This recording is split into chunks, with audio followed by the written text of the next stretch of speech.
Aleluia.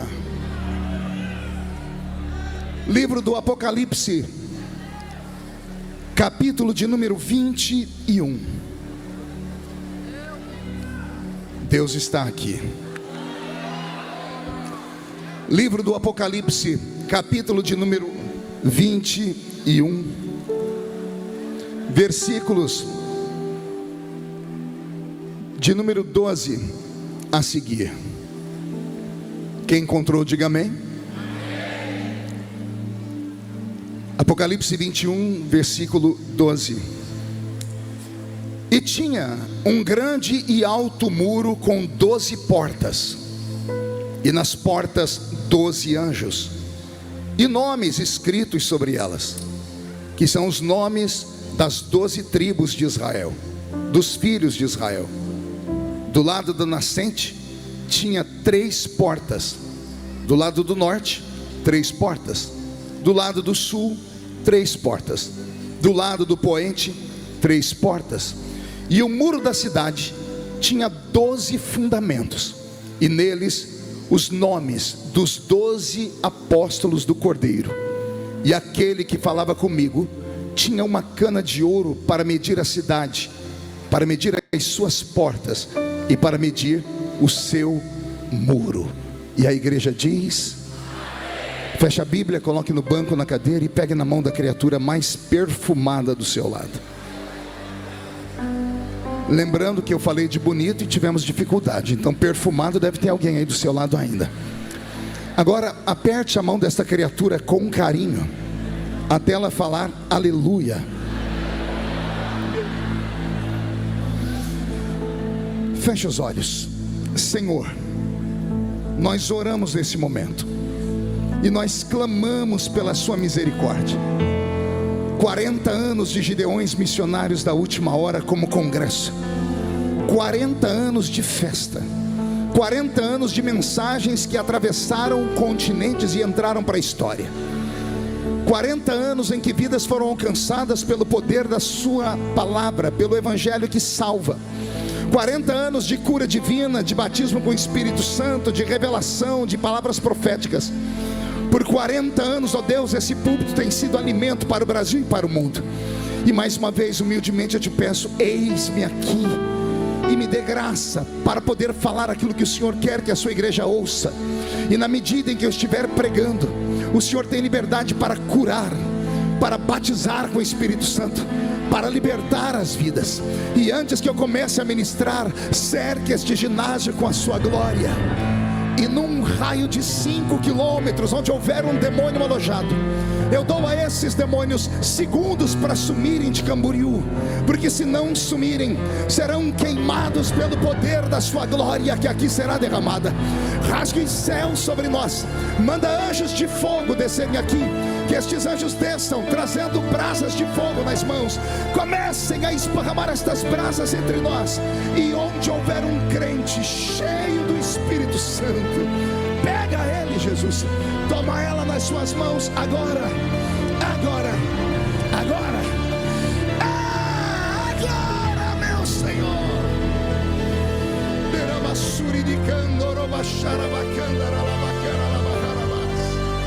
Fala conosco, fica conosco, é o que eu te peço agora e sempre. E toda a igreja diz: os que podem, tomem seu assento, dando a Jesus uma linda salva de palmas, porque Ele é bom, porque Ele é maravilhoso.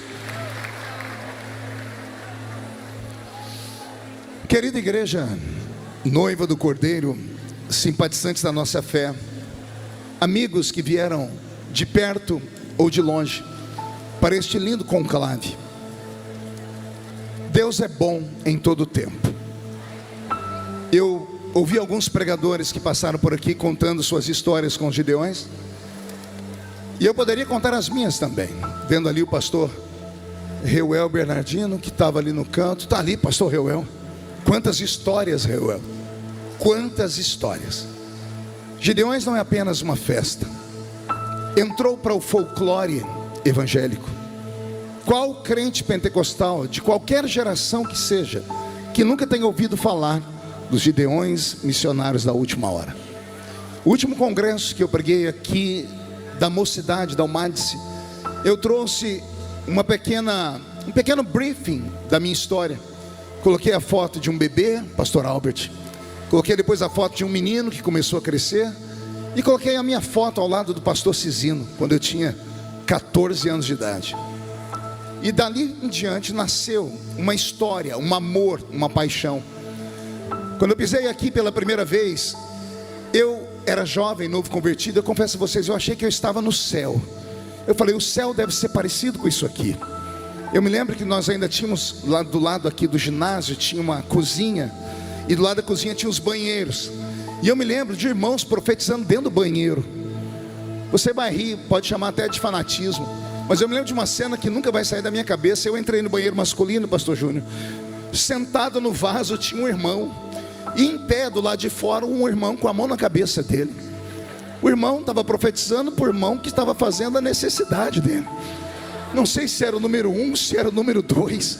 Eu vi, ninguém me contou isso. Hoje, isso viraria piada na internet. Mas naquele dia, quando eu vi aquilo, eu falei, Deus escolheu um lugar.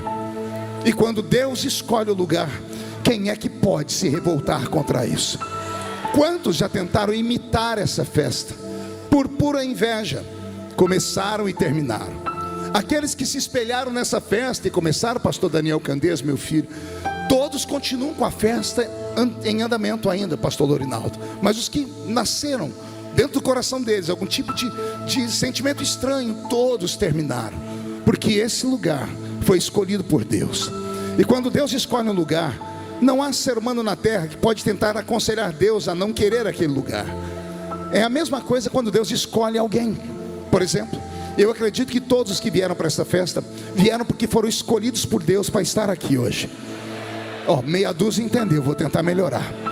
Eu quis dizer que no meio de milhões de brasileiros, dizem que somos 36% da população, então são mais de 60 milhões de crentes. Desses 95% são crentes pentecostais. Então no meio de 55 milhões de crentes pentecostais que queriam estar aqui hoje, Deus mandou só você para cá. Então eu acredito piamente que foi Deus quem levantou este evento. E se Deus levantou, deixa eu te dar uma palavra: abrace e ame. Eu vi muita mídia evangélica por aqui. Eu agora mesmo dei entrevista ali para o pessoal dos Assembleianos de Valor e disse a eles, vocês têm que ser uma mídia diferente, porque leva o nome Assembleianos de Valor, então somos assembleianos. Gideões, embora atravessou fronteiras, é administrado hoje pela Assembleia de Deus do estado de Santa Catarina. É uma marca nossa. Então vamos defender a nossa turma, vamos defender a nossa fé. Você não vai encontrar na internet feiticeiro falando de feiticeiro. Você não vai encontrar na internet muçulmano falando de muçulmano. Você não vai encontrar na internet nem petista falando de petista. Mas você encontra na internet crente falando de crente. Você encontra assembleiano falando de assembleiano. A internet acabou dando vez e voz para muita gente que não merecia ter. E isso tem destruído vidas. Ontem à noite, pastor Gilmar, era 11h30 da noite, bateram a porta do meu quarto no hotel. Eu achei que era o Roberto que ia me levar comida lá, né? Porque o Roberto sempre me leva comida esse horário. Quando eu abri, um menininho lá, desse tamanhozinho assim, olhos cheios de lágrima. Eu falei, eu acho que eu te conheço. Ele disse, sou eu, pastor. Eu falei, quem? Eu falei, eu não lembrava o nome dele direito. Ele falou assim, meu nome talvez você não vai lembrar, mas você vai lembrar The King, The Power dele. Era o jovem Miguel. E eu olhei para aquele menino na hora. Eu me vi com 15 anos de idade. Eu tenho um vídeo na internet eu pregando com 15 anos de idade. Talvez eu só sobrevivi até hoje porque naquela época não tinha mídia como temos agora. Porque se as pessoas fossem nos cultos que eu pregava e tirassem um recorte, iam ver eu falando coisas de menino, porque eu era só um menino. Se nós que somos mais velhos não tivermos paciência com esses que são meninos, quem vai ter?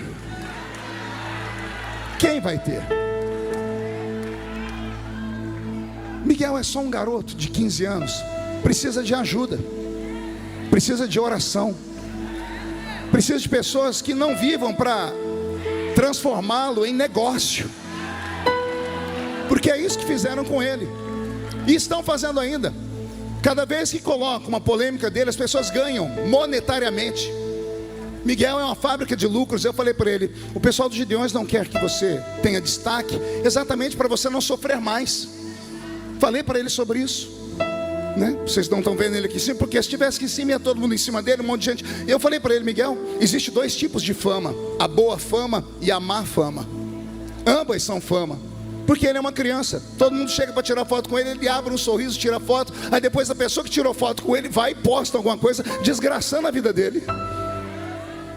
Eu dei para ele 3 conselhos, e se o Miguel estiver me ouvindo aí, os conselhos são esses. Vou repetir para vocês o que eu disse para ele. Primeiro, volte para a escola, estude. Segundo conselho que eu dei para ele: quando for ministrar, Miguel, não deixa nenhum pastor de igreja te usar para você levantar oferta. Eu posso, porque eu tenho história. E mesmo tendo história, eu ainda sofro. Quando ministro aqui no Gideões, a manhã missionária, com muito orgulho e muita honra, há mais de 15 anos a manhã missionária sou eu que faço. Mas o senhor não sabe o que eu passo quando termina a oferta. As pessoas me xingando, as pessoas me chamando de tudo quanto é. Mas eu tenho estrutura.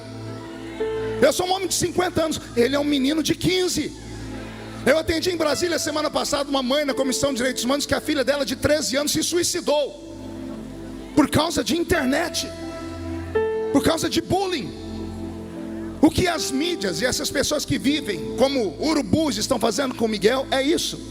Estão destruindo a alma desse garoto. Ele é perfeito? Não, não é. Ele faz coisas erradas? Faz. Quem é que não faz? Você que tem 200 anos faz. O que é mais fácil, matá-lo ou ajudá-lo? Então vamos ajudar o Miguel, vamos orar por ele. Vamos pedir a Deus que estenda a sua mão sobre ele. Vamos pedir a Deus que dê a ele força. Miguel, pastor, o pai não é crente.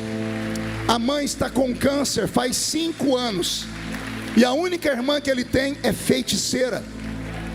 Esse é o menino que o Brasil persegue hoje. Esse é o menino que as pessoas querem destruir e acabar. Então, em nome de Jesus, nós vamos orar pela vida dele. Terceiro conselho que eu dei para ele: se for em alguma igreja pregar, se te convidarem e te aceitarem não ministrando oferta, não deixe que ninguém use celular no culto, porque tudo que filmarem vai te dar problema de novo. E a última coisa que eu pedi para ele de coração: mergulha por um tempo, se esconde por um tempo. Por um tempo, deixa a internet esquecer você até aparecer outra coisa. E o futuro dele será grande se ele ouvir esses conselhos. Quem sabe um dia Miguel não vai estar pregando aqui. A igreja diz um amém por isso? É assim que os crentes agem. Chega de prosa. Ah não, a última, já que eu falei mesmo. Pastor Júnior anunciou meu livro ontem, pastor. Quem vai filmar aqui? Vai aparecer, mas tem que aparecer o nome. Ah, isso. Histórias que o céu escreveu em mim. Vou repetir: histórias que o céu escreveu em mim. Eu conto para todo mundo que eu não sou um pregador, eu sou um contador de histórias. Todos os dias de manhã, alguém me acompanha no Instagram aqui? E o resto não acompanha não, é? Você está seguindo quem? O Gustavo Lima? Me segue também, @MarcoFeliciano. Ó que simples, não é Marcos, tá? É Marco, @MarcoFeliciano. Todos os dias de manhã eu faço um devocional contando histórias. E isso tem ajudado tantas pessoas a saírem da depressão. Pessoas que pararam, estavam no meio do caminho para se suicidar, pararam. E aí eu transformei aquelas histórias nesse livro. Esse livro está ali na banca dos Gideões, tá? E se você quiser levar, talvez no final do culto eu vá lá para deixar um autógrafo para você. Está ali na banca dos Gideões. E para você que está pela internet, como é que faz para adquirir pela internet? Fala aí no microfone, Roberto. Quem está pela internet, só clicar no link que está no seu Instagram. Ah, no meu Instagram, no link onde na bio, está na bio? Está lá. Tá, entrou no meu Instagram, você clica e eu mando para sua casa, tá bom? Amém, igreja? Agora olhe para o seu irmão e diga: você está bem hoje? Então levante a mão direita, faz um carinho nas costas do seu irmão, diga para ele: vai doer só um pouquinho, tá? Agora aquele grito que só vocês sabem dar.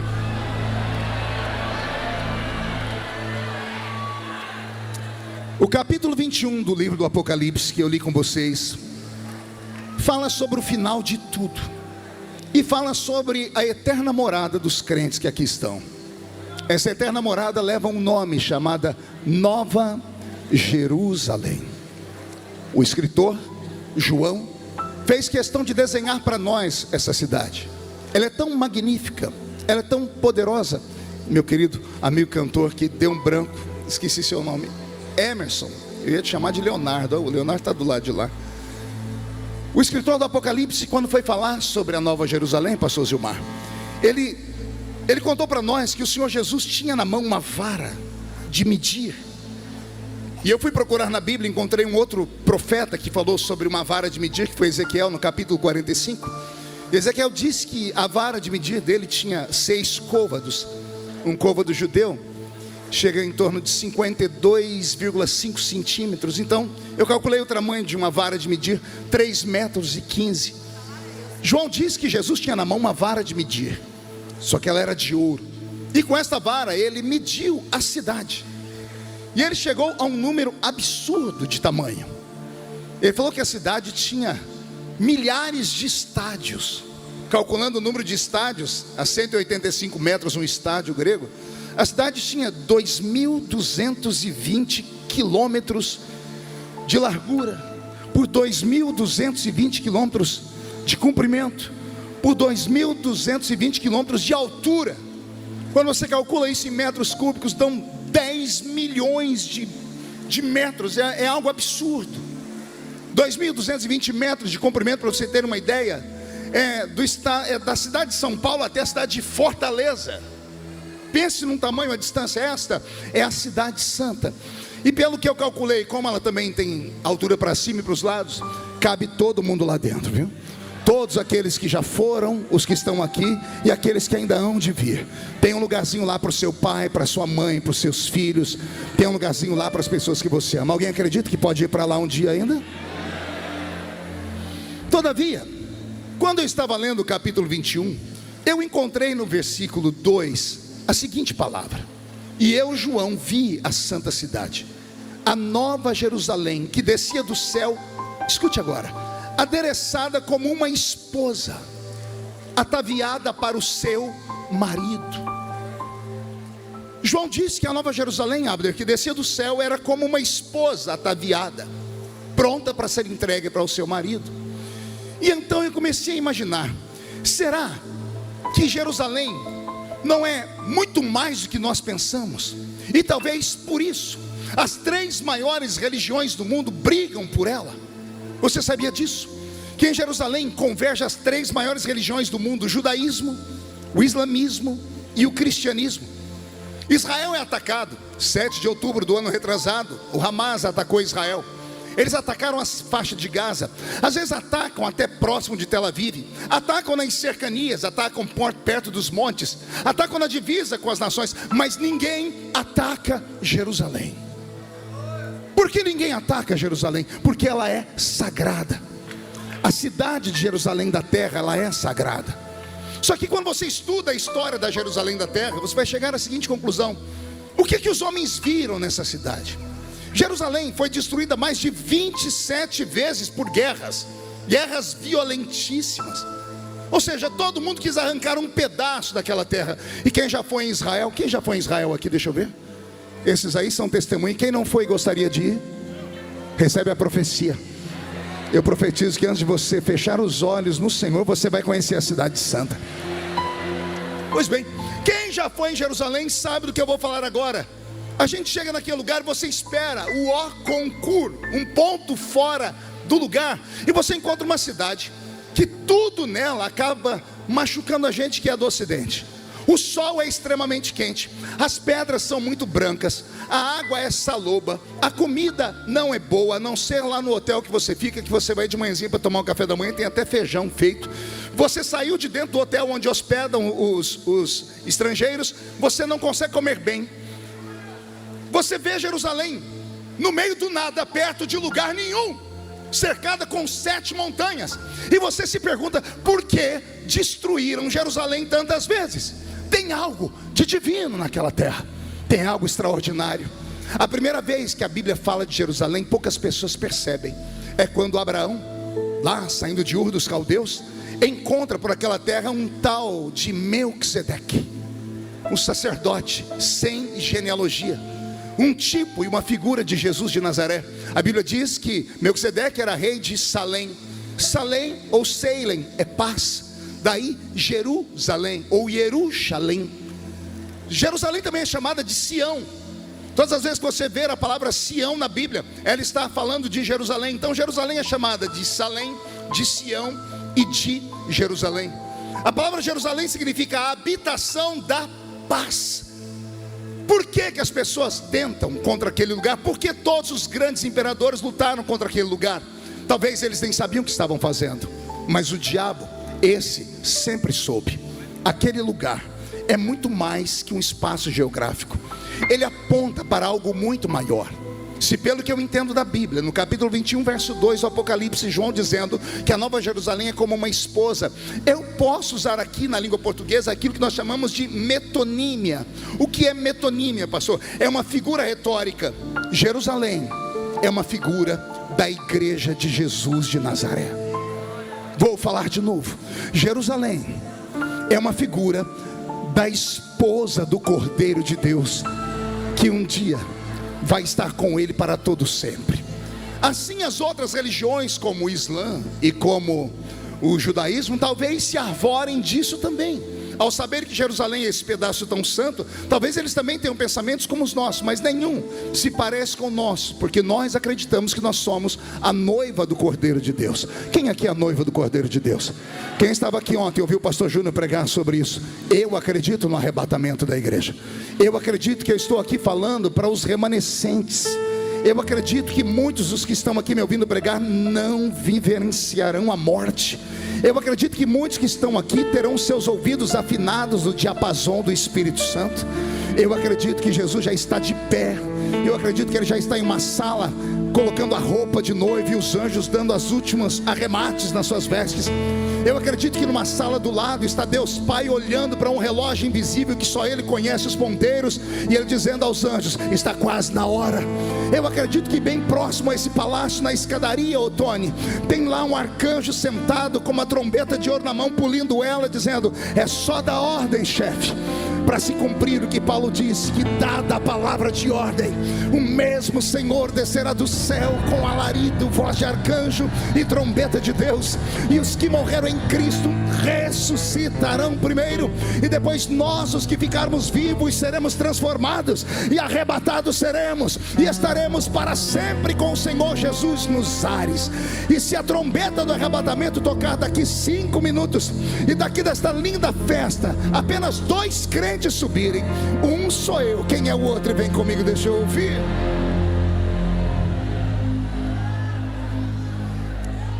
Jerusalém. E aí então eu comecei a pensar com a minha mente de pregador: se Jerusalém é uma metonímia da igreja, ou seja, se ela é uma figura retórica que aponta também para a igreja, Jerusalém pode nos ensinar muito. E para falar dos ensinamentos que eu tenho a dar, eu tenho que voltar no tempo. Então aperte o cinto, porque vamos decolar. Temos que compreender como foi que Deus levou o seu povo para dentro dessa cidade de Jerusalém. Não foi há 1000 anos atrás com Davi, quando ele tomou conta da cidade de Jerusalém pela primeira vez, expulsando os jebuseus de lá. Tudo começa bem antes, começa na Mesopotâmia, quando Deus escolhe Abrão, depois transforma o seu nome em Abraão e tira ele daquela terra e o leva para uma terra que Deus ainda lhe mostraria. De Abraão vem Isaac, de Isaac vem Jacó, de Jacó vem os seus 12 filhos. Jacó com seus filhos vão parar no Egito. E depois de 430 anos aprisionados no Egito, Deus levanta um judeu corajoso chamado Moisés. E é Moisés quem, com mão forte, começa a enfrentar Faraó para arrancar o povo de dentro do Egito.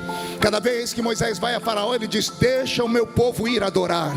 Moisés não diz: deixa o meu povo sumir daqui. Moisés só diz: deixa o meu povo sair daqui para adorar. E Faraó não deixava o povo sair para adorar. Na primeira vez não deixou, na segunda não deixou. E nós conhecemos as 10 pragas que vieram sobre o Egito.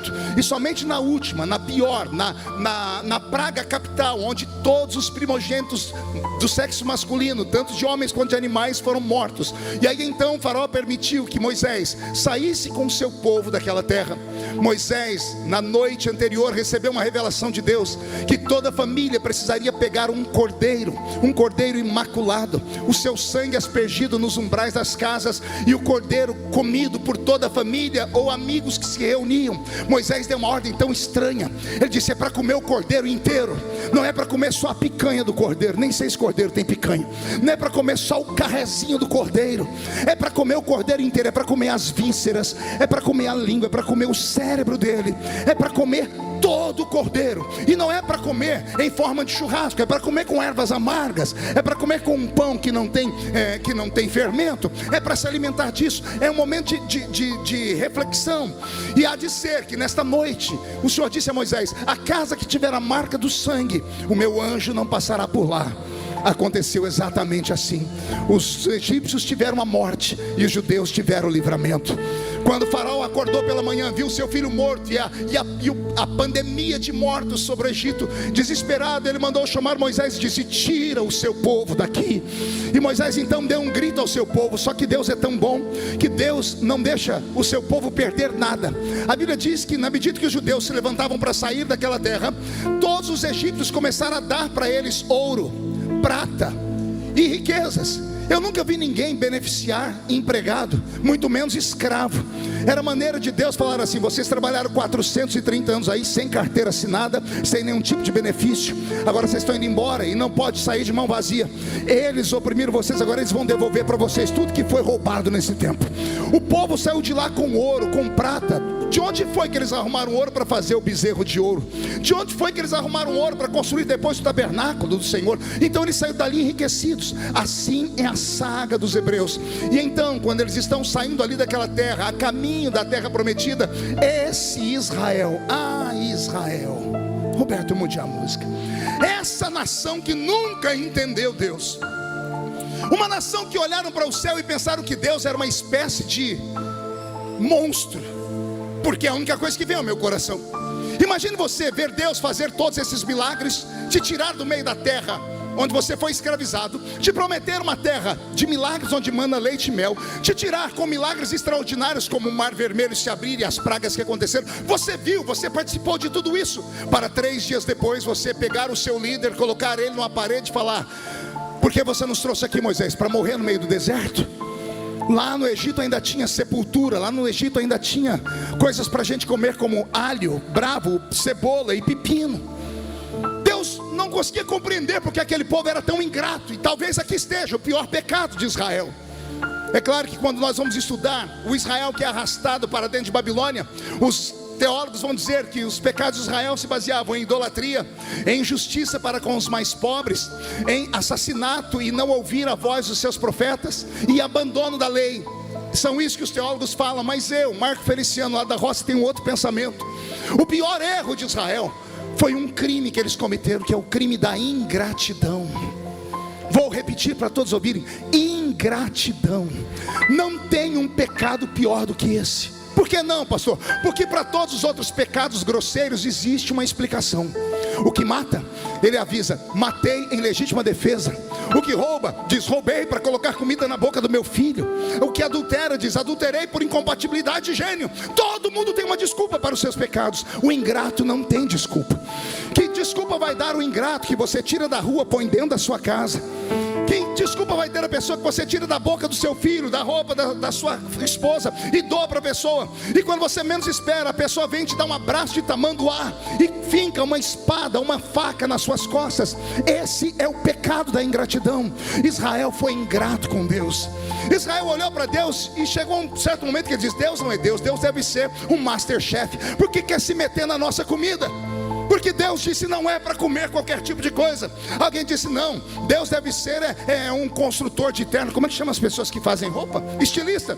Deus deve ser um estilista, porque está se metendo na nossa roupa. Ele disse que não é para ter roupa de homem em mulher, nem roupa de mulher em homem. Alguém diz: Deus deve ser uma agente matrimonial, porque está se metendo no nosso casamento. Não quer que a gente case com pessoas daqui ou de acolá. Israel não entendeu que Deus estava protegendo eles. Quem lê a Bíblia Sagrada vai entender o que eu vou falar. Quando começamos a Bíblia, de Adão até a Torre de Babel, nós vemos Deus falar com a humanidade inteira. Mas da Torre de Babel para frente, Deus abandona a raça humana inteira. E Deus só foca os olhos em apenas um homem chamado Abrão, na terra de Ur dos Caldeus. Há uma explicação para isso. Deus percebeu na Torre de Babel que a raça humana estava tão contaminada que não tinha mais o que fazer. Então Deus procurou com seus olhos na terra um homem e disse: desse homem eu vou trabalhar e cuidar. Dele vai vir uma família que eu vou trabalhar e cuidar. Dessa família vai vir um povo que eu vou trabalhar e cuidar. Desse povo eu terei um modelo para que os outros povos os acompanhem. O que é Israel senão um modelo? Deus queria que a mulher judia, ao andasse pelas ruas e pelas estradas, as pessoas não tivessem dúvida se ela era uma mulher ou se era um homem. Deus queria que o povo de Israel no meio do deserto não sofresse com doenças que viessem com a alimentação de carnes rançosas, com a alimentação de carnes de animais impuros. Deus queria que o povo visse como é que esse povo está tão saudável. Deus queria que Israel fosse um modelo, mas aquele povo não entendeu. A Bíblia Sagrada vai me dizer que Israel, quando entramos por exemplo pelo livro dos Juízes, por 270 anos eles se curvam diante de outras nações, eles caem, se levantam e caem parecendo bebuns. Quando tudo estava bem, ao invés de adorarem a Deus e glorificá-lo, olha eles pegando o que trouxeram do Egito. Trouxeram do Egito Baal, Astarote, Azera, Marduk, os deuses da Mesopotâmia antiga. Ora, quando tudo desabava, eles pediam perdão a Deus, escondiam os ídolos, não quebravam, escondiam, e Deus por misericórdia e socorriam eles. Isso aconteceu por um período de quase 3 séculos, e Deus começou a compreender que esse povo também não tinha mais cura. Então Deus levanta profetas fortes. Deus levanta Jeremias, Deus levanta Isaías. Deus começa a dizer: se vocês não se converterem, eu vou ter que dar a vocês um remédio mais forte. Até agora foi só Cibalena, até agora foi Dorflex, e vocês não estão entendendo. Até agora foi só uma microcirurgia dentro do consultório médico. Pelo jeito, eu vou ter que dar a vocês um tratamento mais pesado. Vou ter que dar um tratamento de quimioterapia, de radioterapia. Vou ter que deixar médicos abrirem vocês por inteiro, para vocês entenderem que vocês não são normais, que vocês estão no mundo, mas não são do mundo. Que eu levantei vocês para serem um modelo daquilo que eu quero que o mundo seja. Eu abro um parênteses aqui para dizer que assim como houve um Israel no Velho Testamento, alguém no Novo Testamento vai nos chamar de novo Israel. Tem teólogos que não concordam com isso, tem teólogos que não fazem comparação entre Israel e a igreja, mas eu faço. Tudo que está escrito no Velho Testamento, o Novo diz: aprenda para vocês não errarem também. Siga os passos, porque quem não conhece o passado está fadado a repeti-lo. E não é que o Israel da Bíblia Sagrada não seguiu os exemplos, e não é que o Israel do Novo Testamento também não seguiu os exemplos. Quando eu falo de Novo Testamento, quando eu falo de igrejas que se perderam, eu não preciso falar do século 21, é só voltar dentro da Bíblia Sagrada. No livro de Apocalipse mesmo, no capítulo 3, verso 20, tem um versículo, grande pregador, que todas as vezes que eu era criança, eu pregava no meio do culto ar livre, com o microfonezinho na mão, dizendo: ei pecador, assim diz o Senhor para você, Apocalipse 3 e 20, eis que estou à porta e bato, pastor Ítalo. Se você ouvir a minha voz, eu entrarei aí dentro e cearei com você, você será comigo. Eu preguei isso para o pecador. Eu ainda dizia: a batida na porta é o seu coração. Enquanto você está vivo, Deus está te chamando. É bonita a interpretação, é até de uma simples hermenêutica, mas o texto sagrado não está falando isso. O texto de Apocalipse 3 e 20 tem endereço, é uma igreja que está na Ásia. Respire, uma igreja fundada no alicerce da palavra, uma igreja fundada por apóstolos. Não é uma igreja como nós que viemos, sabe Deus de onde, nem sabemos direito para onde vamos. Uma igreja que foi fundada por aqueles que andaram ao lado do Salvador, que foram testemunhas vivas dos seus milagres. Jesus está na porta de uma igreja, batendo, dizendo: eu estou aqui na porta tentando entrar. Se alguém ouvir a minha voz e abrir a porta, eu entro. Olha, você não entendeu ainda. Eu estou falando que já na Bíblia Sagrada, não precisamos sair da Bíblia, não precisamos atravessar o 1º, 2º, 3º século, é só entrar na Bíblia. Já tinha naquele tempo igrejas apóstatas, igrejas fundadas no nome dele, alicerçadas no nome dele, levavam o nome dele, mas ele não podia entrar lá dentro. E agora eu tiro um chicote de 5 metros. Eu estou cansado de pregar para zumbis.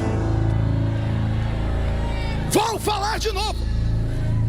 Eu acho que eu posso falar. Como eu comecei pregando crianças, se você pegar os vídeos dos Gideões mesmo, de 10, 20, 30 anos atrás, você vai ver uns Gideões que hoje nós não temos mais. E alguém vai falar, por que mudou, pastor? Não foi Deus que mudou, nós mudamos. A nossa forma de adorar mudou, o nosso estilo de música mudou. Nós queremos nos modernizar, devemos e podemos, só não podemos mundanizar. Nós queremos uma coisa diferente. Eu sou da época que a Valquíria de Oliveira começava a cantar aqui, a gente não entendia nada do que ela cantava, mas a gente sentia tudo que ela falava. Daqui a irmã Lauriette, quantas vezes cantou louvores aqui que nos levou até o céu, e nós fomos e voltamos 10 vezes e nunca nos cansamos. Aí de repente modifica-se toda a música. Eu sei que você é um crente moderno, por favor não me espanque, perdoe a minha barba branca, tá? Eu sou mais velhinho, eu sei que você gosta da música do tal do worship. É assim que fala? Tem que fazer biquinho, worship, né? O que é worship, pastor? Para mim worship é aquele louvor em slow motion. Sabe o que é slow motion? Câmera lenta. Começa a música e a pessoa começa a adorar assim, ó.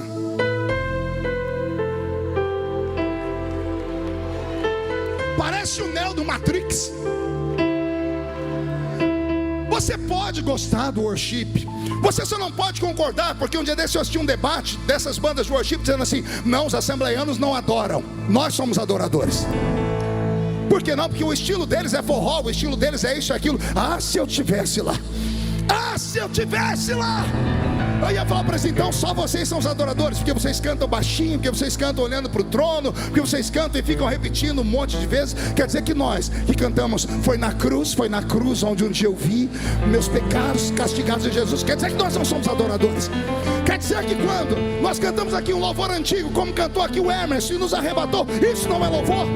Por favor, vai encontrar um tanque cheio de roupa suja para lavar. Adoração verdadeira não tem a ver com o estilo musical, tem a ver com a fé que está dentro do adorador e com o impulso que ele tem para louvar.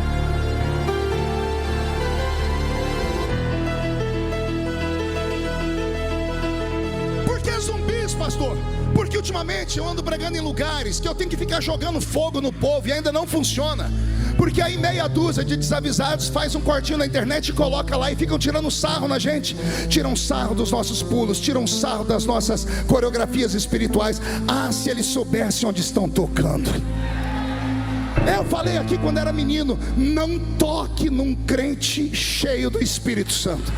Não toque em um adorador verdadeiro. É a mesma coisa que você enfiar a mão numa caixa de maribondo. Se você não entende porque que o irmão do seu lado ficou em pé agora, se você não entende porque o maluquinho ali está fazendo assim, se você não entende porque alguém está pulando, fecha o olho e fica quieto. A pergunta que eu faço é: se você não gosta, por que você veio aqui?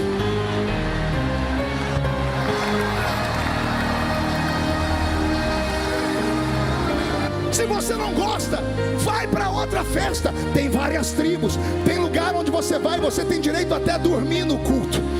Dia desses eu preguei na Europa e numa igreja, na entrada da igreja, na porta, tinha uma sala para fumantes.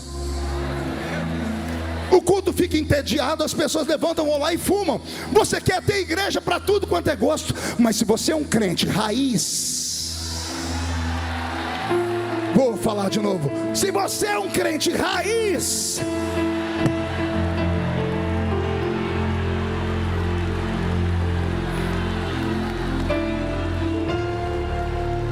se você é um pentecostal verdadeiro, você não pode ter senões a respeito do poder de Deus. É claro que vão tirar sarro, é tudo que o diabo quer. O diabo quer que as pessoas fiquem com vergonha da sua fé. O diabo quer que a senhora não se alegre mais aqui. Só para a senhora, deixa eu te lembrar, quando a senhora entrou na igreja estava depressiva, a senhora estava querendo se matar, o marido te batia, a senhora era uma mulher quietinha, aí foi subir um monte para orar, se envolveu com esses crentes de oração e ficou valente. Começou a bater o pé no chão, a dar grito, a dar golpe de karatê. A sua psicóloga não sabe o que aconteceu e nunca vai saber, porque Deus destravou você por dentro. O que te destravou? Esse movimento pentecostal. Aí agora vem esses almofadinhas quererem falar de nós. pastor, mas vocês são fanáticos. Nós assembleianos somos fanáticos, é isso que estão falando? Deixa eu falar com você que não é assembleiano e é dessas igrejas que não gosta de barulho. Fanático é você, seu infeliz, que quando o seu time está jogando bola contra um outro time, e você vê 22 homens com a perna rapada, chutando uma bola, quando ele faz gol, você grita, se desespera, xinga, beija a pessoa, se fantasia. Isso é fanatismo. Aqui eu prego para um time que nunca perdeu um jogo. Nós estamos ensacando Satanás. Esta é a igreja.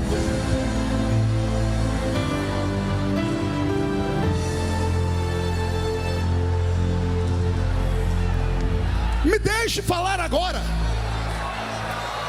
com os teólogos. Qual câmera vai me jogar para o telão? Você, teólogo, permita-me falar com você. Não me importa a sua linha de raciocínio armeniano, calvinista, pré, pós, milenista, não me importa. Reformado, anglicano, ortodoxo, católico, carismático, evangélico, pentecostal, neopentecostal, não me importa a sua tribo. Aqui na Bíblia Sagrada nós temos 2 momentos para o Pentecoste. 2. Um com homens iletrados, um com analfabetos, e um com o maior de todos os eruditos do Novo Testamento. Falarei de novo. E um com o maior erudito do Novo Testamento. O primeiro Pentecoste, ou o original, temos lá em Atos dos Apóstolos capítulo 2. Quem é que está ali? Os homens iletrados. Como é que o senhor sabe disso? Atos capítulo 4.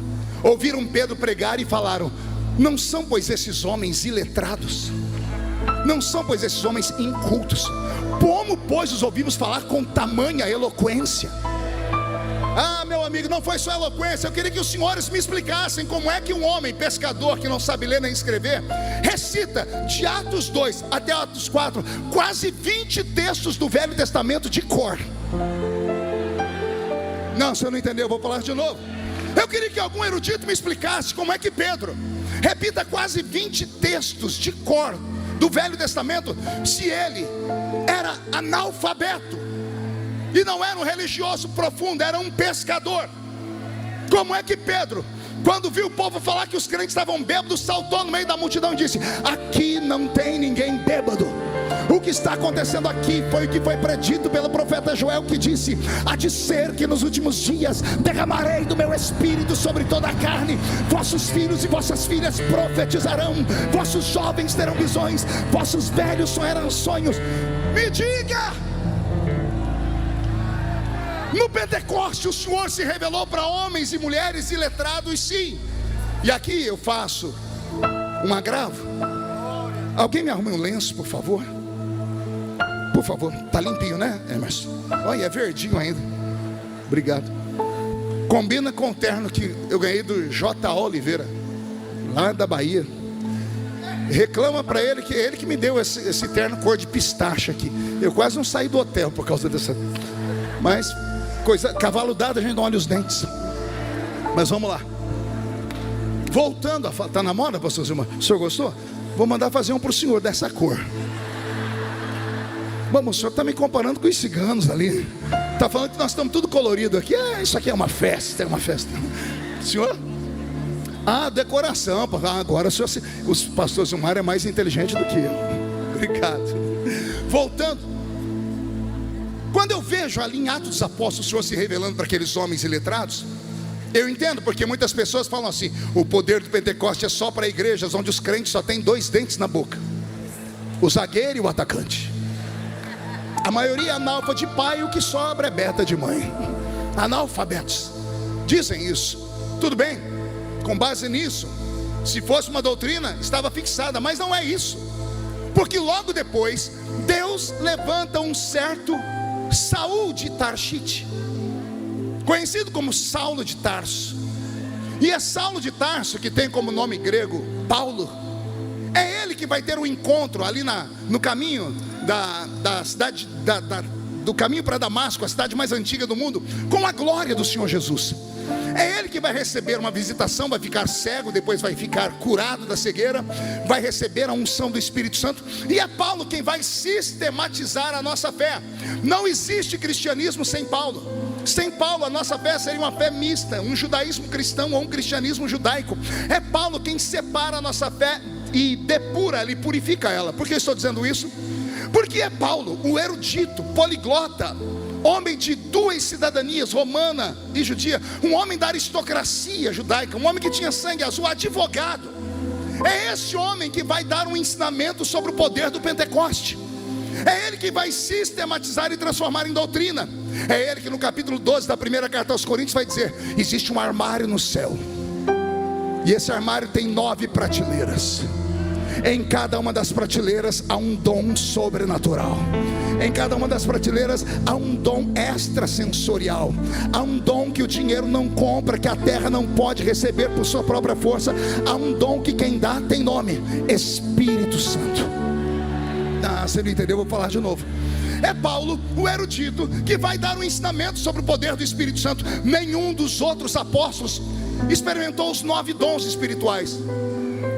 Os analfabetos não experimentaram todos. Pedro foi o que mais experimentou os dons.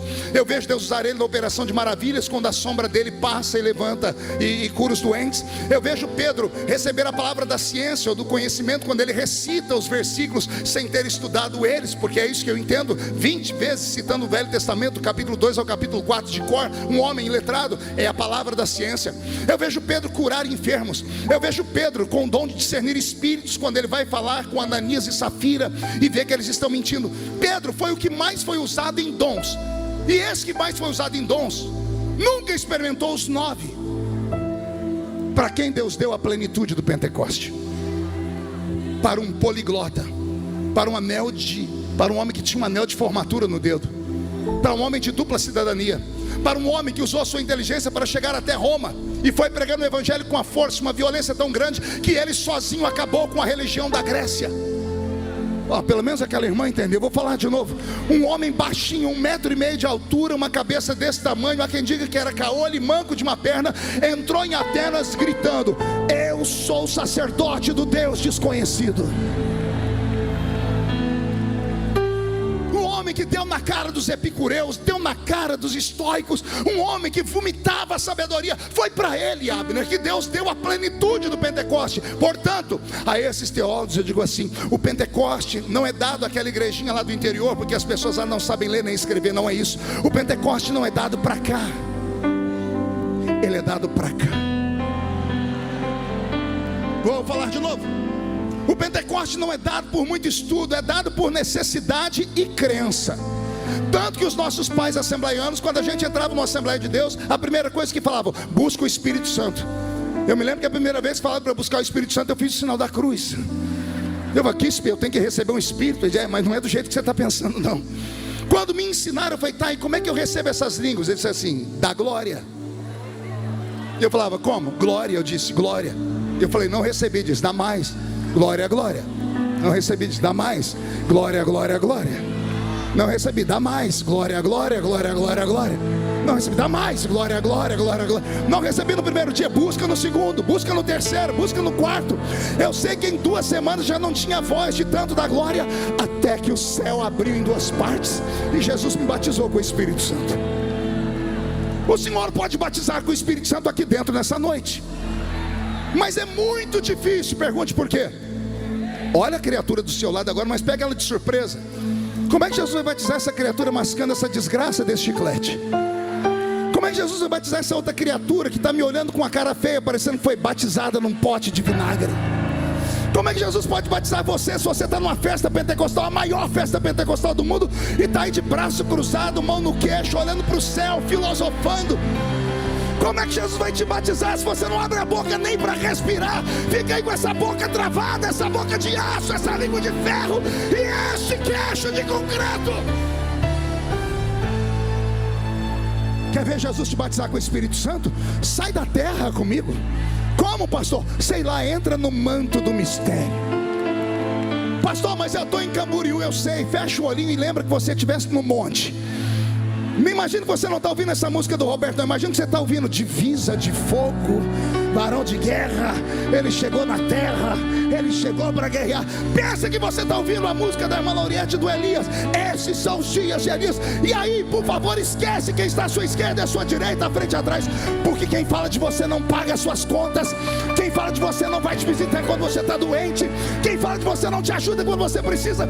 Então para de olhar para a terra e foque no céu.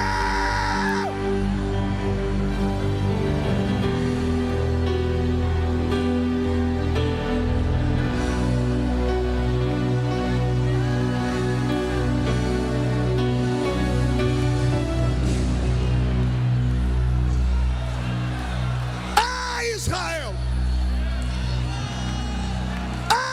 povo de Deus, não destes ouvidos aos profetas. Quantas vezes, pastor Júnior Trovão, nesse púlpito eu vi Deus falar: igreja brasileira se converte, igreja brasileira se dedica às missões, igreja brasileira se santifica. E as pessoas acharam que era uma brincadeira. E de repente aconteceu conosco o que aconteceu com Israel no ano 587 a.C. Nabucodonosor invade a Terra Santa. Por 1 ano e meio ele cercou Jerusalém. Interessante, pastor Júlio, ele não cercou outras cidades pequenas, ele cercou Jerusalém. Por 1 ano e meio não entrou comida na cidade. As pessoas começaram a morrer de fome dentro da cidade, até que se entregaram. Nabucodonosor entrou pela porta da frente. Das 12 portas, não sei qual delas, ele entrou pela porta da frente. A primeira coisa que ele fez, colocou fogo no templo. Depois que colocou fogo no templo, a Bíblia diz que ele despedaçou a muralha que cercava Jerusalém. E agora que o templo está queimado e a muralha está destruída, o povo ficou vulnerável. Porque diferente dos outros povos, qualquer imperador iria no palácio, arrastaria o rei para o meio da rua, tiraria a coroa dele e disse: eu prendi o seu rei, vocês estão presos. Nabucodonosor estudou a filosofia dos judeus e sabia que, embora eles tivessem rei humano, Israel ainda acreditava no rei dos reis. E como é que você destrona Deus de uma nação? Vá no símbolo religioso deles, entre no templo, queime o templo, roube os utensílios sagrados, mate os seus sacerdotes. E quando o povo viu que Deus não defendeu a sua própria casa, o povo se entregou. Eu imagino um olhando para o outro dizendo: aconteceu isso no tempo dos juízes, é só a gente chorar um pouquinho, Deus vai perdoar a gente. Foram levados em 3 levas para dentro de Babilônia. A primeira leva, 1 milhão de pessoas. Na segunda leva, mais 1 milhão de pessoas. Tiraram das cidades os meninos inteligentes, aqueles que tinham conhecimento. Nessa leva vai Daniel, Ananias, Misael, Azarias. Ezequiel vai no meio desta leva. Israel agora está aprisionado. E detalhe, Jerusalém está destruída e desguarnecida. Ela não ficou vazia. Deixaram lá os pobres, deixaram lá os caravélicos, deixaram lá aqueles que já não tinham mais nenhum tipo de aptidão para sobreviver. Os que foram para a Babilônia perderam a ânsia, a vontade de viver. Você vai encontrar nos Salmos alguém dizendo assim: ei, cante um cântico de Sião para nós. E você vai ouvir os judeus falar: como podemos cantar um cântico em terra estranha? Não há mais ânimo em nós. Passaram-se 10 anos, 20 anos, 30 anos, 40 anos. Os que foram levados para lá adultos começam a morrer, sem esperança. Não viram mais Sião, não viram mais a cidade, não viram mais a sua glória, não ouviram mais a voz do Eterno, não viram a nuvem, a Shekinah da sua glória. Eles perderam tudo. Até que 70 anos depois, o rei Ciro, líder dos Medo-Persas, entra dentro da terra de Babilônia e destrona o rei que ali está como imperador.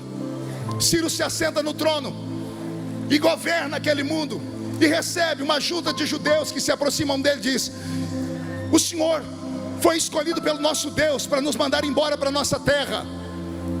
A história diz que Ciro disse: eu não conheço o seu Deus. E alguém diz: mas o nosso Deus conhece o Senhor.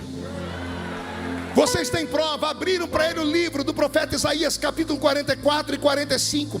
Os últimos versículos do capítulo 44 e o primeiro do capítulo 45. Está escrito lá que digo de Ciro: é o meu pastor e fará tudo que me apraz. Eis que pus diante de ti uma porta aberta, Ciro, que ninguém pode fechá-la. O interessante é que o livro de Isaías foi escrito 200 anos antes de Ciro nascer. Aquela irmã ali entendeu, vou falar de novo. Ciro não havia nascido, a mãe de Ciro não havia nascido, a avó de Ciro não havia nascido, e Deus já conhecia ele. Vou falar de novo até os crentes entenderem. No livro do profeta Isaías, capítulo 44 e 45, tem um nome ali que não é judeu, aparece o nome Ciro. O livro foi escrito 2 séculos, 200 anos antes de Ciro nascer. Era Deus dizendo: eu levo o meu povo para o cativeiro, mas eu não abandono ele lá. Eu levo não para matar, eu levo para curar. Será quimioterapia, será radioterapia, será pancadaria, mas eles vão voltar curados para a terra.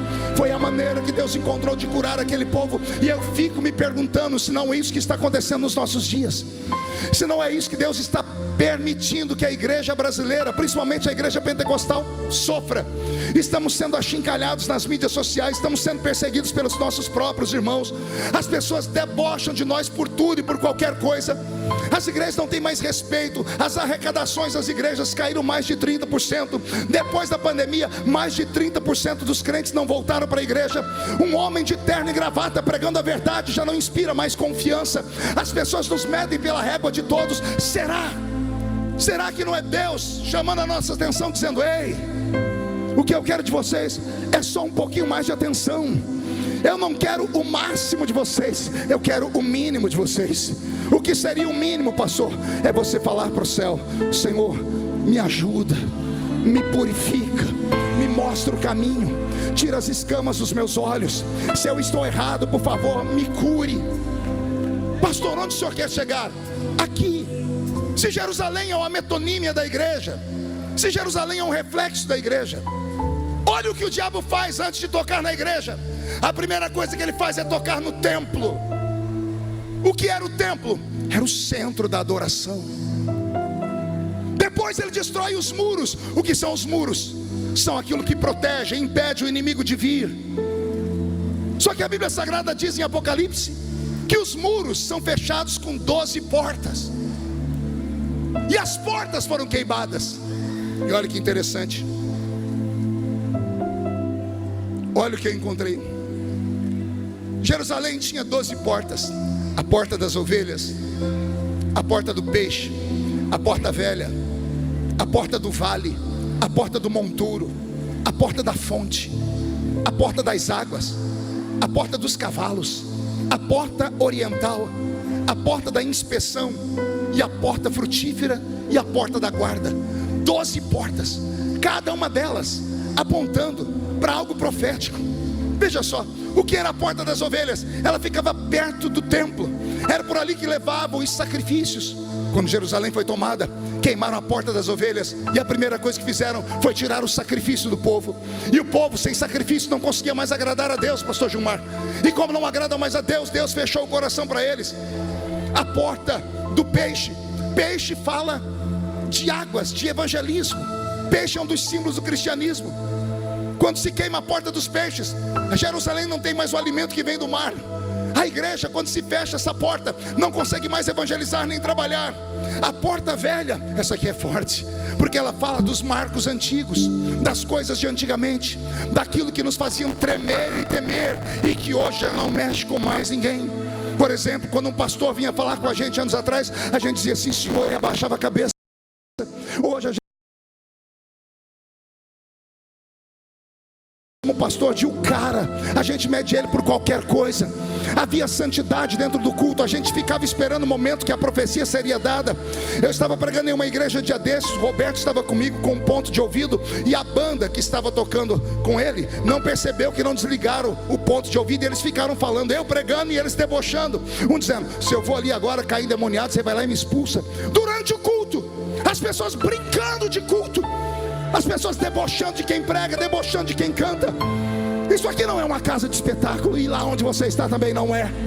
Aqui não é um lugar onde você aplaude quando gosta e vaia quando não gosta. Isso aqui não é um comício político. Aqui não é a casa da mãe Joana. Aqui ainda é a casa do eterno Deus de Israel. Se é a casa do eterno Deus de Israel, temos que ter mais compromisso. A porta do vale, o que é a porta do vale? É a porta do choro, do sofrimento, da humilhação. Não há mais humildade. As pessoas entram dentro da igreja com o nariz empinado e continuam assim. Não querem ser repreendidas, não querem ser ensinadas. E ainda avisa o pastor: se pegar pesado eu vou para a igreja ali do lado. E se o pastor do lado pegar pesado, eu vou para a igreja do outro lado. E daqui a pouco a pessoa vai e abre uma igreja para ela, porque no Brasil é mais fácil abrir igreja do que abrir boteco. A porta do monturo, ai meu Deus, era a porta por onde Israel tirava o lixo e jogava no vale de Rinom. Quando queimam a igreja, quando o céu começa a se fechar sobre nós, o lixo não sai mais e fica entulhado no nosso meio. E aí alguém pergunta: por que não tem cura? Por que o Espírito Santo não desce? O Espírito Santo vai descer num lugar onde tudo está podre. O Espírito Santo vai conseguir descer num lugar onde as pessoas não têm mais pureza nem santidade. Você pode não acreditar no que eu estou falando, mas isso está acontecendo. Ninguém mais dá satisfação a nada e a ninguém. As pessoas se tornaram donas do seu próprio nariz. Sendo donas do seu próprio nariz, levam a vida lá vão ter. Não querem o Cristo da cruz, querem só a bênção que vem dele. Quando alguém começa a apertar um pouquinho, a pessoa espana, vai para cá, vai para lá, aí se desvia, aí fala que é desigrejado, e aí passa a perseguir a igreja. Pessoas que não foram curadas a sua alma. Nesta noite eu profetizo um avivamento, eu profetizo uma restauração. A porta da fonte fala sobre a renovação do Espírito Santo. A porta dos cavalos fala sobre batalha espiritual, porque os cavalos é que levavam eles para a guerra. A porta oriental era a porta por onde o Messias haveria de entrar, e todas as outras portas. Quando Jerusalém foi sitiada, primeiro destruíram o templo, a adoração. Depois destruíram o muro, aquilo que cercava, que protegia. E depois destruíram as portas. Olha aqui, diga: templo, muro, portões. De novo, esses três: templo, muros e portões. Nossas igrejas estão desguarnecidas. Primeiro, porque a nossa adoração está minguada. O templo fala de adoração. As muralhas falam dos ensinamentos bíblicos. Ensinamento profundo.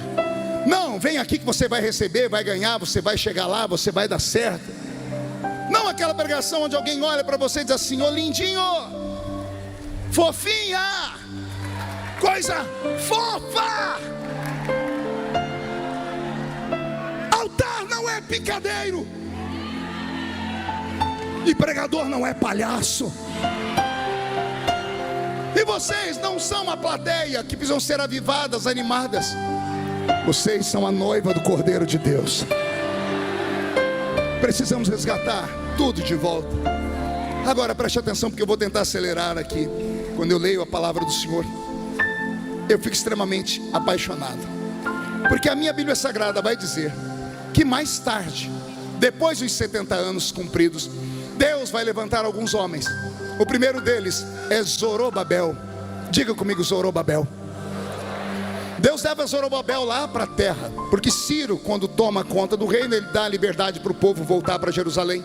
E a primeira leva vai com Zorobabel. E Zorobabel, a primeira coisa que fala é: vou levantar o templo de Deus. A primeira coisa para resgatar Jerusalém foi levantar o centro de adoração. Ele começou a levantar o templo, e não é que veio gente para atrapalhar ele. Pararam a construção do templo por um período. Foram 20 anos para levantar um templo. Depois que o templo estava levantado, Deus levanta um homem chamado Esdras. Diga comigo: Esdras.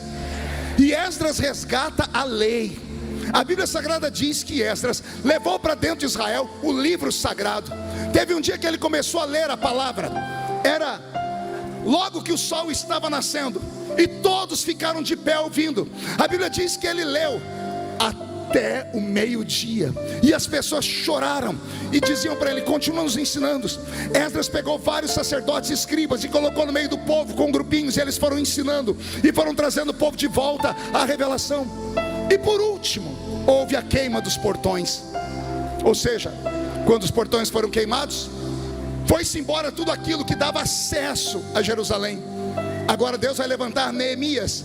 E é Neemias quem vai reconstruir não apenas o muro, mas usar as tribos de Israel para levantar os portões. E cada vez que um portão era erguido, Jerusalém era fortificada. Cada vez que um portão era posto de pé, Jerusalém voltava a brilhar.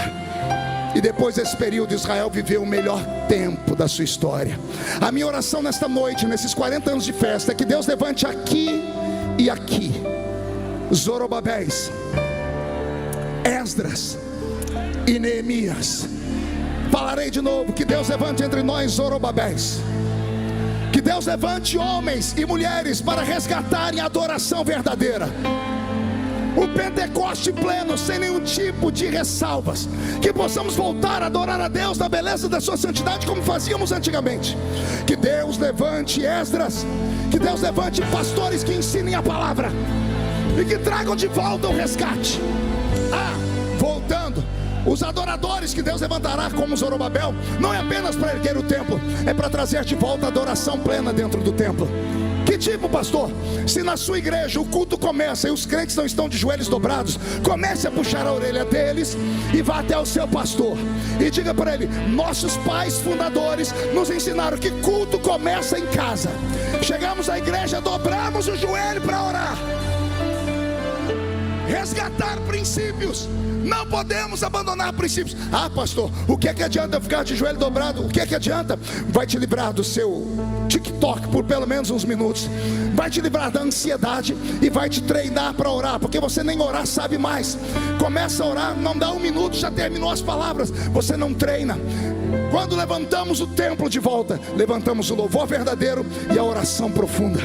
Vai haver um avivamento na sua casa. Vai haver um avivamento na sua paróquia. Vai haver um avivamento nessas 176 caravanas que vieram. Esses ônibus vão voltar incendiados para o Brasil. E por onde um gideonita passar, vai haver um avivamento.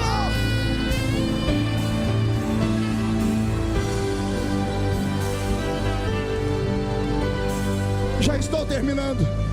Deus levantará outros Esdras, homens que pegarão a palavra e lerão ela na íntegra, e interpretarão ela como tem que ser interpretada, jogando na lata do lixo esse espírito maligno dos dias em que estamos vivendo, que a ciência e a filosofia insistem em dizer que é um tempo de pensar. Chamam a pós-modernidade ou a pós-verdade de um tempo onde as pessoas querem questionar. Traduzem isso por relativismo. Chega de relativismo. Em nome do relativismo, pregadores ungidos do passado estão dando entrevistas em podcasts dizendo assim: temos que reinterpretar a Bíblia. Temos que trazer a Bíblia para o nosso tempo e inserir os nossos irmãos homossexuais dentro dela. Temos que falar para eles que Malacói, que vontade de dar um cascudo na cabeça deles. Relativizam tudo, estão enganando as pessoas. O falso ensinamento. Posso dar uma palavra para vocês? Vai me custar caro, mas posso falar? Pior do que um feiticeiro dentro da igreja, caindo endemoniado, é alguém que se diz pastor e coaduna com os erros do povo.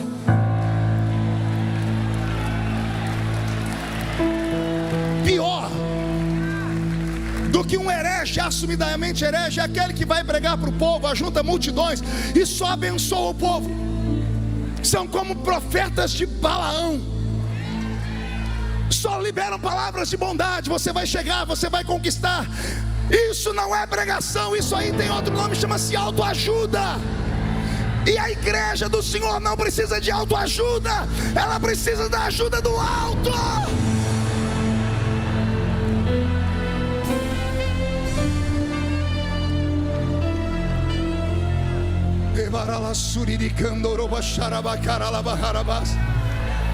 Precisamos resgatar o que estamos perdendo. Pastores, ensinem na sua igreja a proteger as famílias. Nossas famílias estão sob ataque. Temos a família tradicional, que é muito mais do que tradicional. Ela é a família primeira. Ela é a família ancestral. É a célula máter da sociedade. Um homem, uma mulher e os filhos que advêm dela. Ah, pastor Marco, mas e as outras famílias? Existem, eu não fecho os olhos. Mas são chamadas de arranjos. Arranjo familiar. O que é um arranjo? É uma coisa que você vai adaptando. Nós não podemos fazer da exceção uma regra. É o contrário, é da regra para a exceção. Não somos nós nos adaptarmos àquilo, são eles que têm que se adaptar a nós. Mas a nossa falência, a falência da nossa fé, a nossa covardia, o nosso medo de irmos presos, a vontade de andarmos de bem com todo mundo, agradar gregos e troianos, nos levaram a esse ponto de convergência que não tem mais como voltar. Está aí. Olha o que acontece hoje com as pessoas. Entram dentro da sua casa e tomam a guarda do seu filho. Para isso, não é preciso fazer muita coisa. Basta você provocar angústia na sua criança. E a sua criança estiver lá na escola. Esse dia desse eu fui buscar a Aurora na escolinha dela, minha neta. E lá estava a Aurora. A Aurora estava lá. E a tia, a professora veio em mim e falou: ô pastor, a Aurora não está bem. Eu disse: o que foi? Ela está quietinha num canto. O senhor sabe se aconteceu alguma coisa com ela? Muito obrigado. O senhor sabe se aconteceu alguma coisa com ela em casa? Eu falei: por quê? Não, porque a gente tem que saber tudo. Eu saí dali com a Aurora e fiquei pensando: mundo maldito. Quando votaram lá em Brasília a lei da palmada, alguém lembra? Patrocinada pela rainha dos baixinhos, Xuxa, que buscou lá na Suécia com a rainha Silvia da Suécia, estão me falando a memória, o país mais progressista da Europa, trouxe para cá um projeto de lei que diz assim: se a sua criança sentir angústia, o Estado pode vir e tomar o seu filho. Mensure para mim a angústia. Leonardo, o que é angústia? Um choro, a criança está com a carinha fechada, isso é angústia. O Estado pode vir e tomar o seu filho. Por que chegamos nesse ponto? Fraquejamos, fracassamos, fizemos aliança com Satanás, fechamos os olhos, fechamos a boca. Quando deveríamos protestar, falamos: não, a igreja é diferente, a igreja não tem que se misturar com nada. Não tem. Não, mas a política desgraça. Desgraça o quê? A política não é um problema. O problema é quem você manda para a política. A política não é um problema, o problema é o caráter de quem está lá. Você viu aqui vários deputados, pergunte se algum deles apostataram da fé. Eu estou lá há 16 anos, prego todos os anos aqui nos Gideões, nunca faltou óleo sobre a minha cabeça. Me faltaram amigos, muitas vezes por causa de perseguição, porque o povo não entende. Tudo que compra na internet ou na televisão acha que é verdadeiro, não sabe da luta que nós passamos. Mas a perseverança e a força de vontade me fez permanecer até aqui, mostrar para vocês que é possível ser político e continuar cheio do Espírito Santo. E não faltaram pancadas. Então a política não é um problema. O problema está em nós, na nossa fraqueza. A Europa, vai me custar caro de novo. A Europa está sendo islamizada, pastor. A Inglaterra, país de John Wesley, o maior dos avivalistas, o pai do avivamento, tem das suas 10 maiores cidades, a começar por Londres, prefeitos muçulmanos. A Inglaterra de John Wesley, de Charles Finney, de Spurgeon, os maiores pregadores que nós aprendemos nos seminários, está islamizada. Você vai na França, em certo horário do dia, a França para, não importa se é no meio da rua. Está aqui o pastor Sângelo que sabe disso. Eles tiram das sacolas um tapete, dobram o joelho, onde estiver, e começam a orar. Eu estava aqui no aeroporto de Guarulhos dia desses. Deu a hora da oração deles. Eles não importa quem está perto, eles não têm vergonha da fé deles. Eu olhei aqueles homens ajoelhados dentro do aeroporto e falei: meu Deus, isso aqui é fé. Agora detalhe, pergunte se alguém debocha deles. Vai debochar de um muçulmano, vai. Tenta, só tenta. Lá na França, o jornal Charles Hebdo foi explodido por uma bomba, porque colocaram uma charge, uma figurinha com a cara do profeta Maomé, do jeito que eles não gostaram. Eles não aceitam que ninguém toque na fé deles. E nós cristãos, estamos vendo o nosso irmão apanhando ali, não deixa, não é da minha igreja. Tem outro, não, eu não conheço. Somos um povo dividido. Você já parou para pensar que nós somos, segundo o IBGE, o ano que vem 36% da nação? 36% de 200 milhões, quase 80 milhões de crentes. Quantos crentes? O último presidente da república foi eleito com quantos votos, você lembra? 57. Nós temos 80 milhões. Vou falar de novo. O último presidente foi eleito com 57 milhões. Nós somos 80 milhões. Não está entendendo, né? Você não entende porque o jornal bate em nós? Porque tudo com crente vai parar na primeira página do jornal. Eles entenderam o que você ainda não entendeu. Eles entenderam o que os nossos líderes ainda não entenderam, que nós seremos maioria daqui uns dias. E se formos maioria, corremos o risco de um dia termos um presidente da república crente. Quem sabe um puro sangue cheio do Espírito Santo. E ó, se cumprindo a profecia, os crentes indo para o culto no meio de semana com o radinho de pilha ligado só para ouvir a voz do Brasil, que hoje ninguém escuta de raiva, mas aquele dia ouvirão um jornalista falar com a palavra Sua Excelência, o presidente da República Federativa do Brasil. E o presidente da República Federativa do Brasil começará o seu discurso assim: eu cumprimento os compatriotas brasileiros com a paz do Senhor.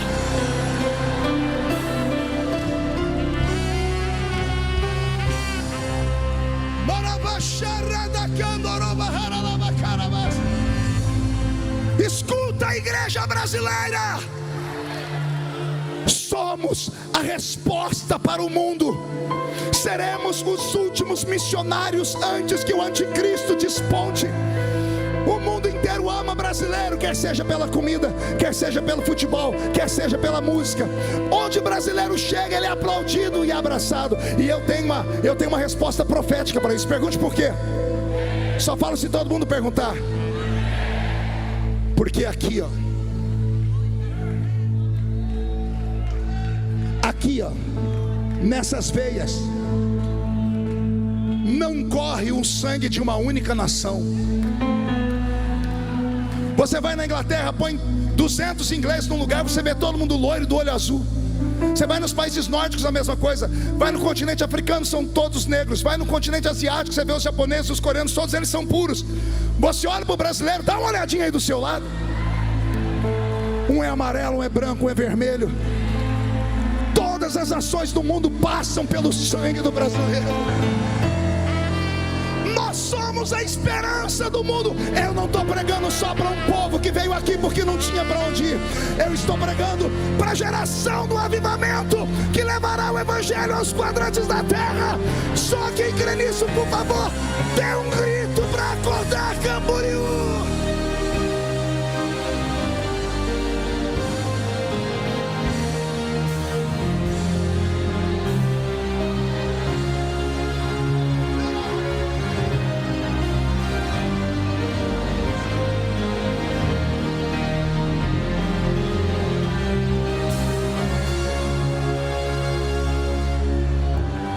França, eu uso a França como exemplo, porque a França é o país de onde saiu a esquerda.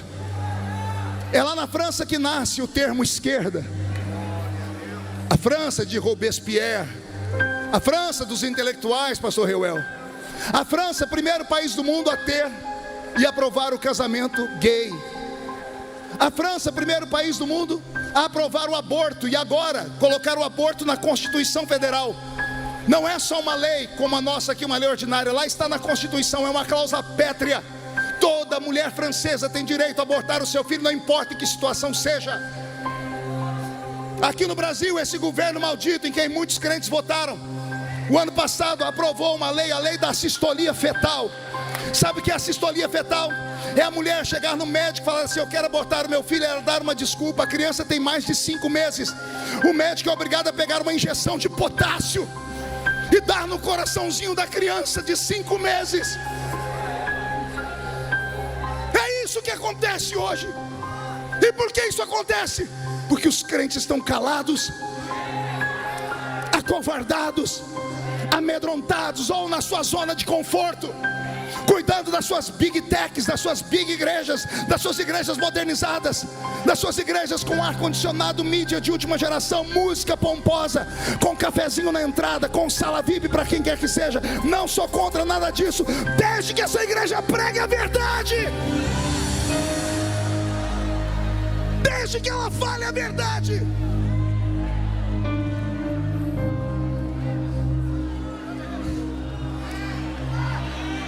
A França, que apoiou o feminismo, e eu não sou contra o feminismo, eu sou contra feministas, feminazes, mulheres que querem impor de cima para baixo as suas condições sobre nós. Essa França, olha o que aconteceu com ela: aprovou a morte das crianças, aborto, aprovou o casamento de pessoas do mesmo sexo não geram filhos, estimulam a mulher a buscar todos os seus sonhos, a mulher deve buscar todos os seus sonhos, todavia, a maioria delas não querem mais ter filhos. Aí você tem uma nação onde a mulher, em busca do seu protagonismo, ela abre mão de algumas coisas, porque não dá para ter tudo ao mesmo tempo, não casam. A França é o país que tem as maiores aberrações do mundo, eles deixam toda a fortuna que tem para pets. E é bonito ver um petzinho bem cuidado. Eu amo cachorrinhos. Mas eles deixam fortunas, porque não tem filhos para quem deixar. Vai marcando aí. Não tem filhos. Casam pessoas do mesmo sexo, não tem filhos. E os que engravidam, autorizam matar. Resultado, não tem filhos. E qual é o maior produto de um país? Não é o que sai da terra, é quem cuida da terra. O maior produto do país é o seu filho. O maior produto da França é o francês. O maior produto do Brasil é o brasileiro. Mas a França não tem filhos. E aí eles olham para frente e dizem assim: quem é que vai trabalhar? Aí eles abrem as fronteiras e vamos trazer mão de obra barata. Vem de onde? Oriente Médio.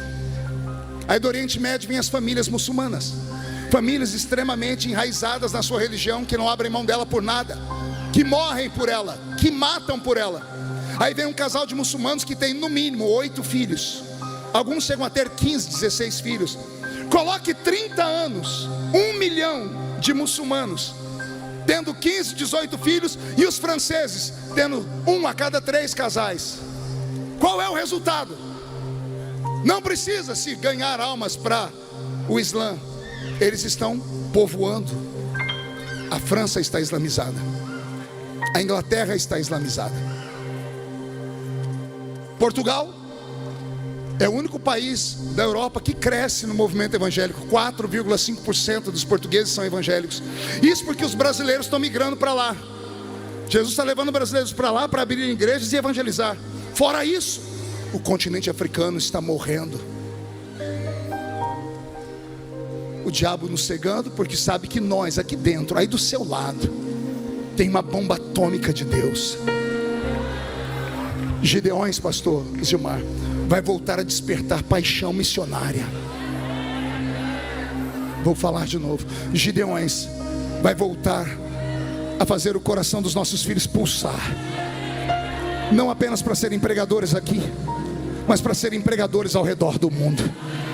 Eu acredito que a África ainda vai ouvir falar de Jesus. Eu acredito que a janela 1040 vai ouvir falar de Jesus. Eu acredito que a China comunista não vai por muito tempo amordaçar os nossos filhos. Nossos filhos entrarão lá e ganharão almas. Eu profetizo um avivamento. Eu profetizo que se os grandes não querem, Deus levantará os pequenos. Se as grandes igrejas, essas pomposas, não querem, Deus vai levantar aquela igreja na esquina da sua casa. Aquela lá, Jesus foi ali e já volta. Vai derramar sobre ela unção, vai derramar sobre ela glória. Por quê? Porque o Senhor vai resgatar de volta a adoração perfeita. O Senhor vai resgatar a muralha. Nós não deixaremos mais o inimigo minar a nossa cidade. O Senhor vai restaurar as portas. Restaura, restaura, restaura, restaura, restaura, restaura, restaura.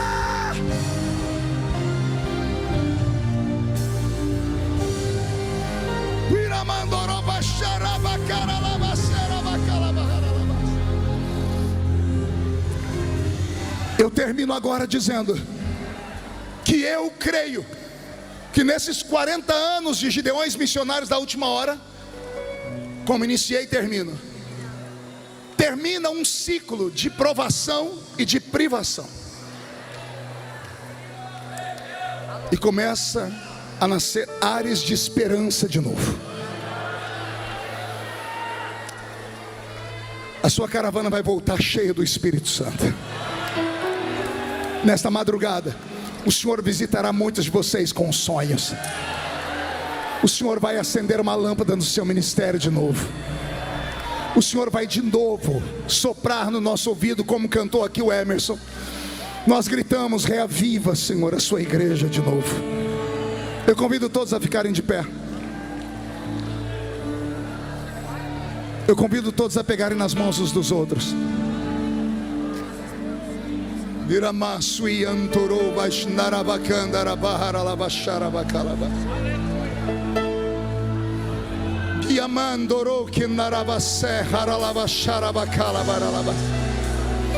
Se tu estás nesta palavra, me dá um sinal, meu Pai. Onde houver um crente batizado com o Espírito Santo, que está restaurando o templo do Senhor, levanta de novo, ó Pai. Faz esse coração fumegar. Desperta este profeta mais uma vez.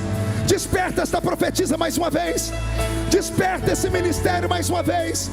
Desperta esta mulher de oração mais uma vez. Se tu estás aqui, Senhor, faz a sua glória cair sobre nós. Afinal de contas, Senhor, eles poderiam estar em qualquer lugar, mas olha eles aqui.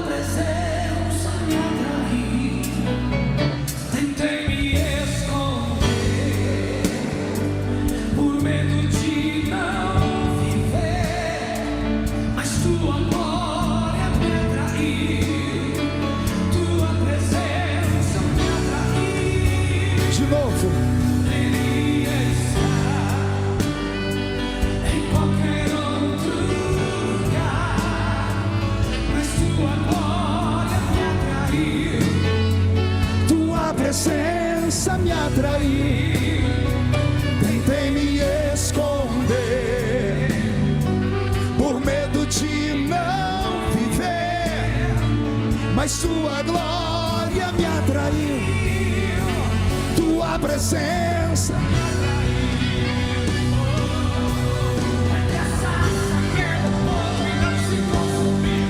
e a voz que saiu dela um dia me atraiu, e o meu coração queimou até que descobriu que um dia com tua glória vale mais que mil. Que a sarça pegou fogo e não se consumiu, e a voz que saiu dela um dia me atraiu, e o meu coração queimou até que descobriu que um dia com tua glória vale mais que mil.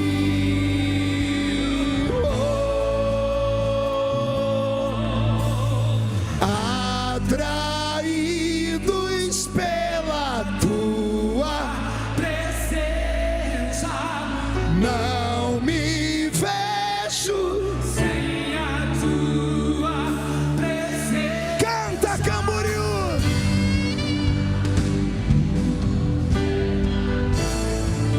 É a presença.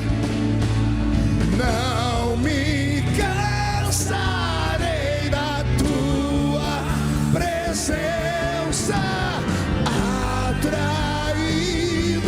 Canta, solta a voz. Não me vejo sem a tua presença, atraídos. Ai, Jesus, ai, Jesus.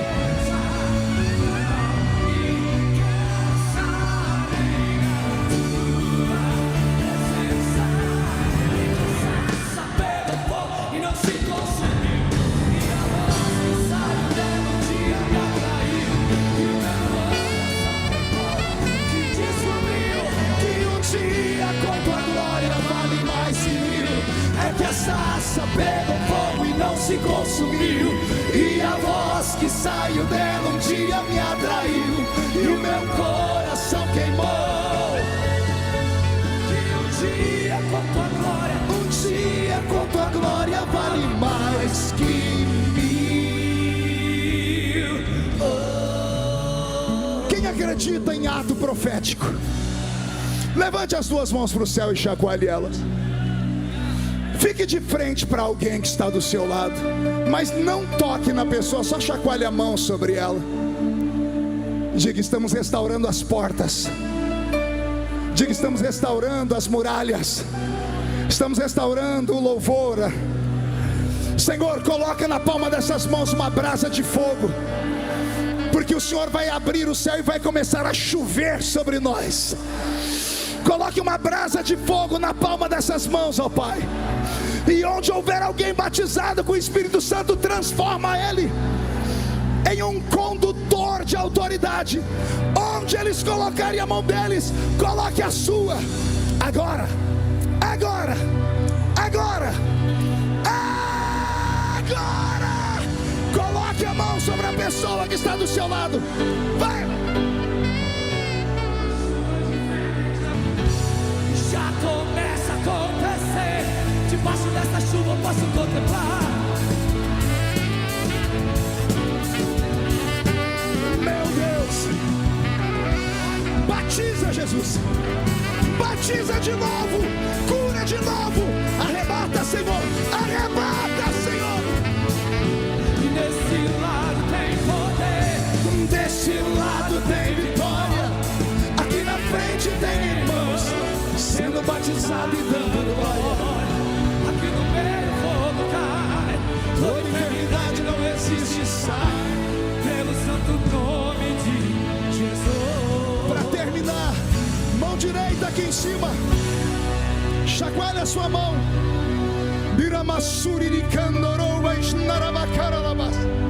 Diga comigo: em nome de Jesus, todos os demônios que lutaram contra a minha vida, contra a minha família, contra a minha igreja, que quebraram os muros, que queimaram os portões, que queimaram o santuário, eu ordeno, venha para a palma da minha mão agora. Feche a sua mão com autoridade. Eu vou contar até 3, nós vamos jogar no chão e pisar em cima. Depois que pisarmos em cima, vamos adorar a Deus com toda a força da nossa alma, porque você vai profetizar para alguém do seu lado e vai dizer: o Senhor está restaurando a nossa fé. Você nunca mais será o mesmo. 1,5, sua família sentirá orgulho de você de novo. 2, quem viver verá para ver o que Deus fará na sua vida depois desta noite. 2,5, haverá um avivamento na nossa nação, e o Senhor nos erguerá como a maior nação missionária do mundo, porque Jesus está voltando. 3, jogue no chão, pise em cima.